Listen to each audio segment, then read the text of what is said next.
ફક્ત કાગળની મદદથી એક જ મિનિટમાં તમે આવી મસ્ત મજાની ચકડી બનાવી શકો છો. વેલ, સાદો વ્હાઈટ પેપર લો તો કઈ વાંધો નથી, પણ આ તો થોડું ફેન્સી દેખાય એટલે ઓરિગામી શીટ્સ દીધી છે. તમારી પાસે હોય તો લેજો, બાકી ખર્ચો કરવાની જરૂર નહીં બકા.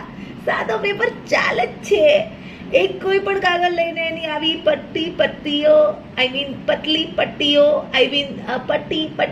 પટલી તમે સમજી ગયા ને, કાપી લો. આ કાપ્યા પછી એને આ રીતે અટેચ કરવાની છે. ત્રણેય સાઈડથી લોક કરવાનો. સૌથી મોટો પાર્ટ છે. ધ્યાનથી જુઓ. આવી રીતે ત્રણેય બધી બાજુથી લોક કરી દો એટલે ચકડી તૈયાર. આવી મેં 3 ચકડીઓ તૈયાર કરી છે.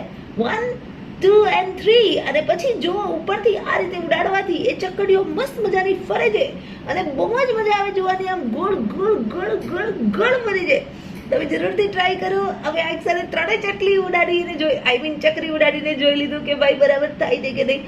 પણ મારી દીકરીએ બધી જ ચકરીઓ વીણી લીધી, હાથમાં લઈ લીધી, એનો ડુચ્ચો વાળી દીધો અને અમારી આખી મહેનત પર પાણી ફેરી વળી. મેં આમ તો બનાવતો 1 જ મિનિટ થઈ હતી, તો it's okay. It's worth the time and effort. Give it a try.